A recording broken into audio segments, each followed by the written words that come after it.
Alright, welcome to the world's largest castle, part 2. Today, I'm going to speed through some things. I've already showed how to build this bridge, so I've gone ahead and basically built an exact replica of the bridge on the other side. I'm just testing it out, making sure that they're functioning properly and they're not getting stuck to each other. And so things I've already built, the machines I've already built, I'm not going to show how I build them. I'm just going to speed through that stuff. Just keep things flowing, keep things moving. And what you can expect to see in this castle build today is we're going to finish the bridges, we're going to finish the gates, and we're going to close this area in. We're also going to add the buttons that are going to operate all of these. So that gate seems to be working good. Move from the bridge, I moved to the gate, and a little issue here on this gate is very similar to exactly what I did last time. I just forgot to add these little repeaters across the top, or not repeaters, observers. As soon as I add those observer blocks in, just giving it an extra pulse at the top, it allows it to pull it down that last block, and boom, everything's good. So we got 2 working bridges, 2 working gates, and we're going to move on to tower design here in a second. We're just finishing up the top of the gate because I can open the gate, I can close it. So now I can close all the gates, open all the gates. The bridges are working good. That's most of the redstone machines in this one particular section. This is just kind of a preview of tower design that I'm going to be able to use, and I like the function. Now you might notice there's stone on the outside, something on the inside. I think it's pillars, quartz pillars. And I like to always make my walls too thick so that I have my outside color scheme, my inside color scheme. Now, I'm just looking for a design to be able to cap off the other part of the machine, so that's exactly what I did. I just added the other machine. I got the 2 towers up on the one side. I've capped in both sides now, just kind of moving everything along, getting things grooving. So I went ahead and built a tower on the other side, and I just need to build one more tower here, and then I can start closing everything in. So I got both towers built, and just gotta finish filling in the end of this structure here. So speeding things along again. I got both sides capped in, I've got the towers built. Now I'm able to start closing in these machines so you can't see all these wires from the inside. But first of all, I got to activate all my switches, get them running. Now if I use this observer block, it'll push forward, send out a pulse, but when it retreats, it doesn't send a pulse. So it's almost perfect for something like this. Try to hit the button, see if it'll activate that, and it didn't. I had to run it straight, add another little piece to get power up. And these are the switches for the Portcullis gate.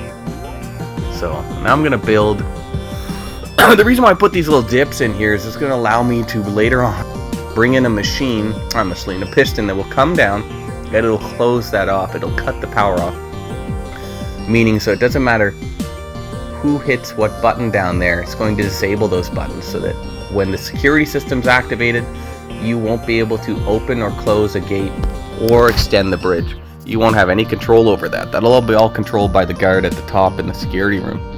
And that's kind of how everything's set up. So these are just simple power switches, basically, kind of like a 2-way switch at your house, you know, like a light switch that you can turn on a light in one room and go across the room and hit the switch, and it'll just turn that same light off. So it doesn't matter which switch you hit, it'll just switch the gate from open to close, open to close. So, and I also got to connect them down below to the bottom part of the gate and up top to the top part of the gate. See how the wire goes beside those repeaters and it doesn't connect? It's just how you separate them, buffer them out. So I had to move the whole thing just back 1 block. I was running out of room to bring everything down properly.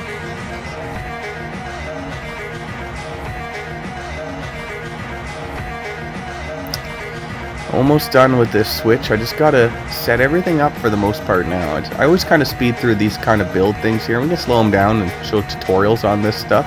Might just do a tutorial on the switch. I like how it works. The yellow is for the upper part of the gate. And the the green is for the lower part of the gate. And the lower part of the gate raises the gate, the upper part of the gate pushes it shut. Once again, I add these little dips in everywhere just because it allows me to disable how things run. And I don't always close it off in every single area that I add a dip in, but it's just giving me the options later on to do such a thing. Alright.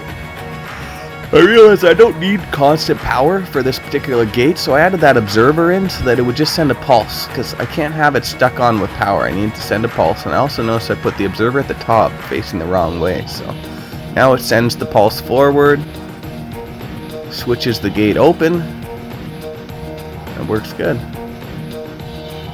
Alright, so I gotta add a little second tick delay in the repeater, because when there was one tick it was stalling out and it wasn't pulling down things properly, but by adding that second tick delay on that repeater, everything is working flawless. So I just need to basically copy what I just built onto the other gate, and we don't need to show any of that because I just showed it. So I'm going to copy all that structure you see here into the second gate, and boom, it's already copied and everything works flawlessly. Give it another test, open it up, perfect. Alright, so now we can close it in. And everything's coming along. I built some walls between the two. I filled the lava pit in. I got obsidian down by the lava. Everything's starting to look really nicely, and this is now a closed-in area instead of seeing everything exposed. So now it's to wire up. This is both ends of the gate. No, sorry, the drawbridge. And I'm going to build pretty much the exact same switch that I built before.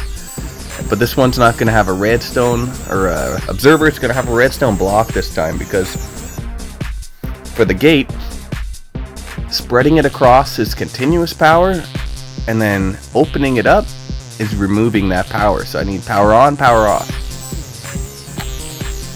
So I build down the observer. I'm going to have the observer that kicks it open. If I use, let's say, a button, the button will trigger this IO switch over and then back, over and back. But the observer, when you push the button and it activates the observer moves forward, gives it power, it'll move over. And then once that observer pulls back, it does nothing. It doesn't trigger power step in time. So the observers are pretty much perfect for this. So I'm just going to wire it up again. Basically, it moves over, the pulse goes through that block, and it triggers the piston, and it always kind of switches it. Let's just give it a test, and you'll see this red block in the center move to the other side. Boom. Gives it power. So this has one side with power, the second side or not. So it's either powered or it's not. Alright, so let's add the repeaters in on the powered side, and the other side needs nothing. There's only needs to be one option for this switch. I'm gonna, this is the one end of the gate, not the gate, the bridge. I'm gonna wire them together into that little orange circuit you just saw us building. And then I'm going to do the exact same thing the other way as well. Alright, so now I've triggered it. Okay, there's continuous power, and I just need to make sure that it travels all the way. And that's half the bridge extended now. And then I got to connect the other side the exact same way. It's already connected. It's just the power string is too long, and these powers only actually travel 13 blocks.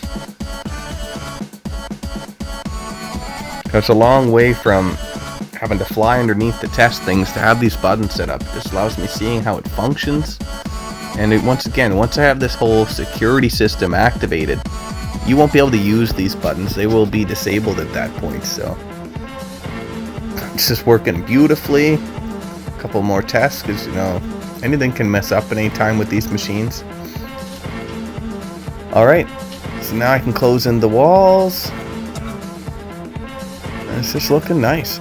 Everything's coming together, and this is, like I said, this isn't really part of the castle. This is, I guess it's still part of the castle technically, but this is all one of quite a few different areas you're going to have to travel through just to enter the castle.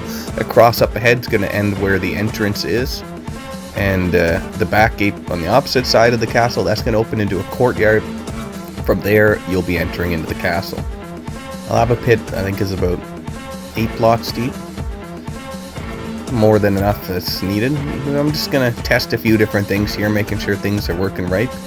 If you enjoyed this content, please subscribe, give me a thumbs up, and come back for more. There's gonna be plenty more coming, and you can watch me live stream anytime on Twitch as I actually build this thing. Thank you again, and have a great night.